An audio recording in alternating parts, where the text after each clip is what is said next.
Global warming or climate change is real. It's not a debate where, quote, the science is not settled. It's a phenomenon that's happening in our planet's history, and it's happening now. The political and economic issue is whether the climate change we're experiencing is because of human-created technology and farming practices, or if it's naturally occurring. On Truthout Interviews, I welcome writer and reporter Dahr Jamail, who has written a sobering piece on Truthout that's entitled The March of Anthropogenic Climate Disruption.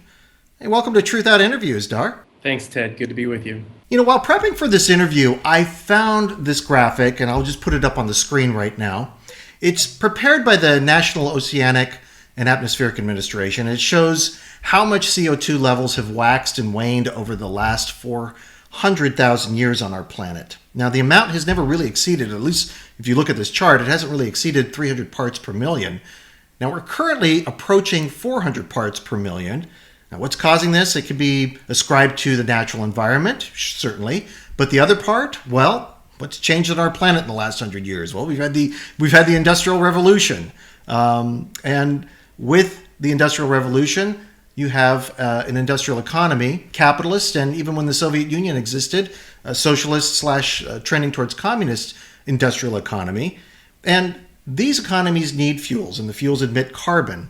So let's talk about some of these signs that you talk about, or at least you write about in your article, that are about human-caused climate change that you report on. So some of the things, like these are telltale signs that things are definitely changing around the globe, and you chronicle them quite well. So maybe we could start with some of the unfortunate bad news that we have out there. Yeah, and I'm glad that you led with that chart, Ted, because it's clear there. And I think most people that have been following climate change over the years are familiar with this chart.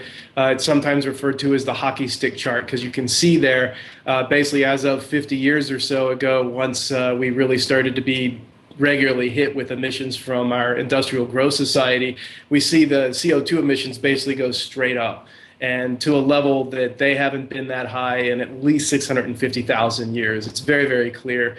The IPCC is very, very clear. This is unequivocally due to anthropogenic climate disruption. And I titled my piece with that rather, it's a bit of a mouthful to say that instead of climate change, but one of the things the climate change deniers like to say is, well, climate changes all the time. Why, so to try to kind of take some of the punch out of the word. But I think in order to be very specific about exactly what we're talking about here is it's anthropogenic climate disruption. It's not climate change. They are correct in saying climate changes every second all around the world, but it's human-caused climate disruption, that we're literally disrupting the climate. And I think when we talk about some of the most overt signs, talking specifically to a more U.S. audience now, we have the polar vortex and the drought in California as, I think, two of the most current overt signs. We're coming up on yet another wave of the polar vortex coming down. There's been scientific studies very recently that have come out and shown the polar vortex is being caused specifically from climate change, that by disrupting the climate patterns and the temperatures atmospherically, we're seeing literally the jet stream, which basically determines the weather for North America and Northern Europe. We're literally changing the course of the jet stream and causing it at times to go far lower than it normally goes this time of year, and then shear off, and that's what has caused these extremely intense cold snaps over much of the United States. What's not talked about alongside that is when we have an overly cold area or overly cold phenomena in the U.S., that means warm air has gone up to the Arctic to replace the jet stream that sent all that cold energy down to the lower 48. And so we're also seeing, and NASA has been reporting on this, simultaneous record hot temperatures across Alaska right now. They have snowfall is varying away from normal amounts. We have ponds up on the north coast of Alaska, well up into the Arctic Circle, that aren't even freezing all the way through anymore at the height of winter. And then if we go over to the others, to the west coast in California, we have an unprecedented drought in California. And I think we're going to see shockwaves from this in the coming months and over the next year, since the U.S. gets approximately 40% of all its fruit and vegetables from California. And we have a massive drought there. And one of the climate change scientists I spoke with about the drought that's impacting California, as well as the chronic drought now around the rest of the U.S. Southwest, he said, look, I'm hesitant to use the word drought anymore because drought implies an ending. Certainly not good news. And this is just North America, but your article talks about it globally because obviously we live on a planet and there are other areas. Australia is having record heat and certainly a long-term drought, and some areas are uninhabitable for human existence at this point. There's simply no water left in some parts of Australia, correct? That's right, and that's an interesting phenomena. And again, when we talk about climate disruption, on the one hand, we have talking about Australia, and just to make sure I get the name of the town right, looking at my screen here, a town named Concurry in Australia's outback, where it's been so dry, so overly dry, far above normal for the last 2 years, that the mayor's talking about total evacuation and relocation of the entire town. And it's been so hot that during one heat snap earlier this year, that there were a phenomena where over 100,000 bats literally fell from the sky because it was so hot. Really weird, freakish, almost Hitchcockian type of events happening there. And then simultaneously, we have a problem with too much water, where we have sea levels already rising, where one of the islands in Fiji, I cite in the article, is having to be evacuated. We have other situations where people are starting to apply for climate change refugee status in some of these South Pacific areas because of an abundance of water. And again, speaking of an abundance of water, when you heat up the atmosphere to temperatures it's not used to, it can hold that much more precipitation and moisture. So then we look over at the UK now. We have record-setting flooding all through January that still is a chronic problem there. Literally parts of the coast of the United Kingdom are completely altered by the storms that have been hitting them this winter season. Really unprecedented, record-setting temperatures, floods, either droughts or overabundance of waters all around the world. And that's what we talk about when we talk about the disruption, that really another way to think about it is climate is kind of in fibrillation. Like if a heart goes into fibrillation before someone or during when someone is having a heart attack, that's basically what our climate is doing right now. Our climate is having a heart attack. There's a headline right there. I was thinking about this, that one of the reasons that climate change deniers are so adamant about saying that this is not human caused, it's because it's not necessarily about, we want to take humans out of the equation. It's about the industries that are built up that are causing climate change. And this means regulation or even the elimination of industries that are causing the amount of carbon that is being put up into the atmosphere that are causing this disruption.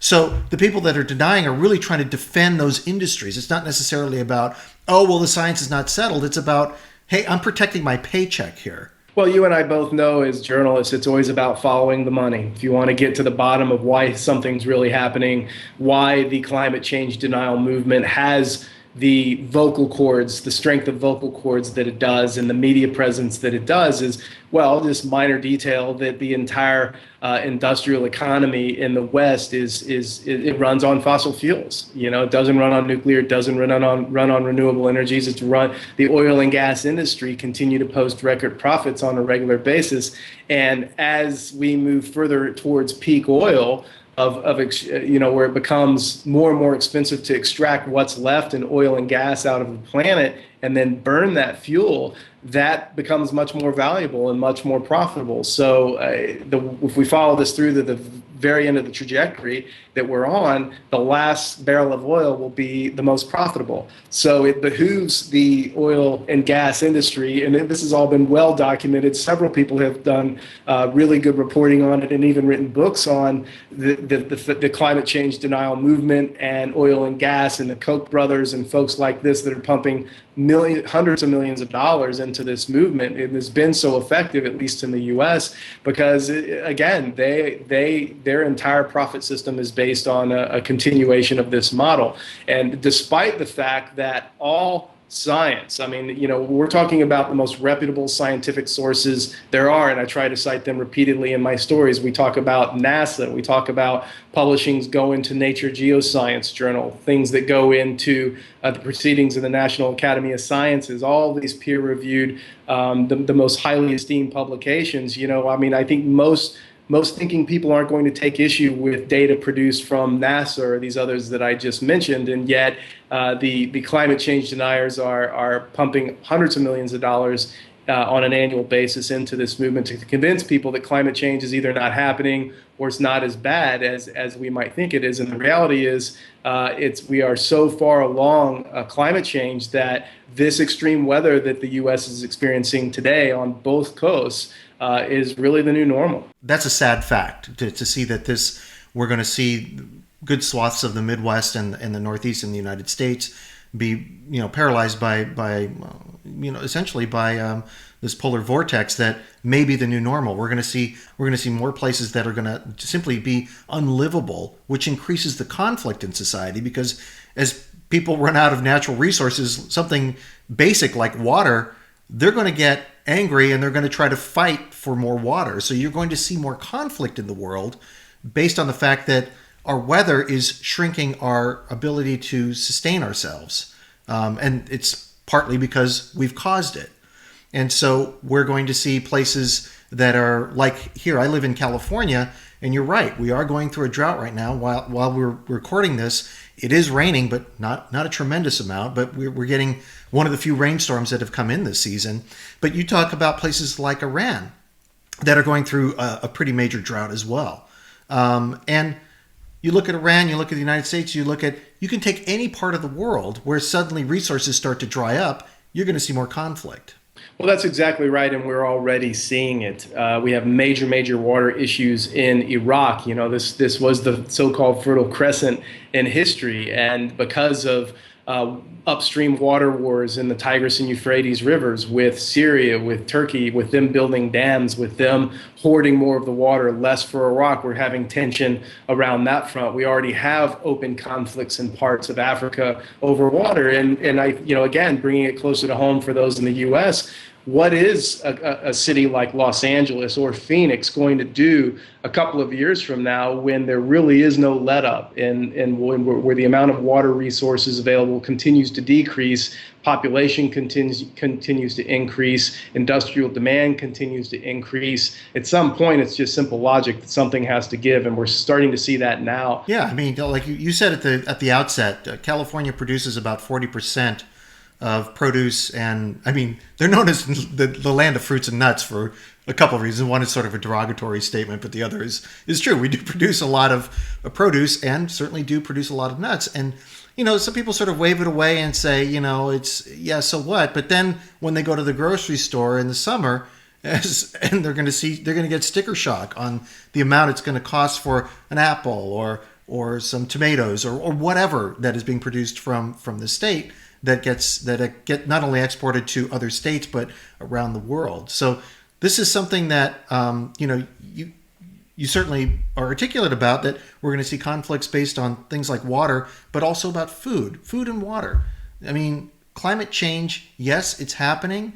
What do we do about it? Well, that leads into my next question. You're a journalist, and you've spoken to a lot of people, I'm sure, about what to do about climate change. I remember in the 90s, they said, well, if we just get rid of, the aerosol cans from our deodorant, it'll help. If we change the refrigerant in our air conditioning systems and the way in which we refrigerate food, that may help as well. I've talked to a couple of people on this program about climate change, and one says that what we really need to do is get rid of corporate capitalism. It's not small c capitalism that's really causing the problem, but it is corporate global capitalism, because it really does sort of suck up a lot of the resources, creates these products that everybody, they say, must have, and then a year or two later they say you must throw away that product and buy the new one. And then there's the other thing where I talked to another reporter from Truthout who was reporting on carbon capturing technology, essentially giant air purifiers that are being tested out in Texas right now, that are supposed to extract carbon from the atmosphere, and they'll be able to put it back essentially into the ground. And as you know, as I said, as a journalist, you've probably run across some people who have talked about solutions to climate change, and maybe you could highlight some of them. Well, a lot of the scientists, I have to say, that I've been speaking with, from people that are specifically focused on producing a lot of the data that we're looking at, people at NASA, on over to some of the more specific meteorologists and such, that the pretty much across the board, what I'm hearing is really quite bleak. So many of them actually believe we're already well past the point of no return. The whole, for example, the 350.org campaign. Well, we're, as you said at the outset of the interview, we're pushing 400. They need to rename themselves, but it's going to have to be something over 400. And is what can be done is, I mean, I think absolutely we're all morally responsible to do what each of us can do to cause less carbon emissions to go into the atmosphere, to live closer to the earth, to grow our own food, to buy as locally as possible, this kind of thing.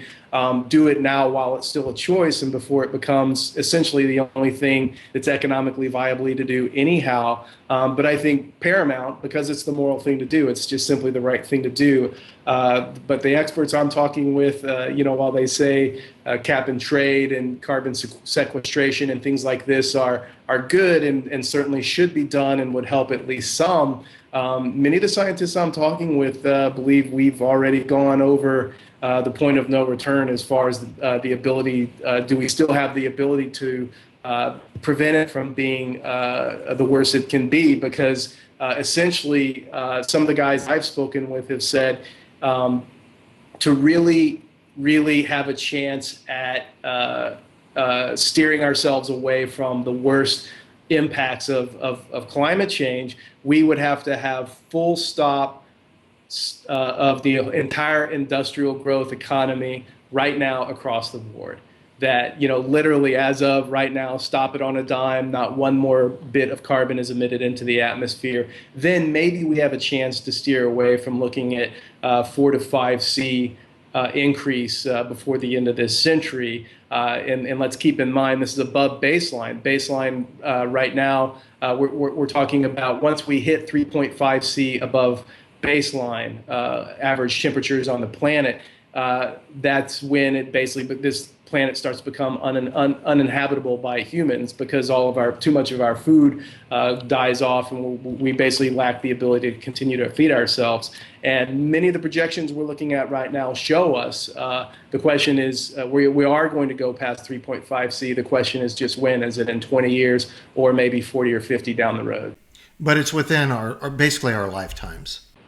Yes, we're looking at seeing that happen. I think the general consensus of the people I'm speaking with about this expect us to pass 3.5 C above baseline, probably no later than 2060. Well, Dahr, I just wanted to thank you for being on the show. It is a sobering piece, and I encourage all Truthout readers to not only read it, but to share it with their social networks and get it out. It's called The March of Anthropogenic Climate Disruption. The author, Dahr Jamail, he's a writer for Truthout now, or we'll see more of his work appearing on Truthout. And again, welcome to the Truthout family, and thanks for being on the program. Thanks for having me, Ted. And thank you for tuning into Truthout Interviews. I'm Ted Asregadoo. We'll see you next time.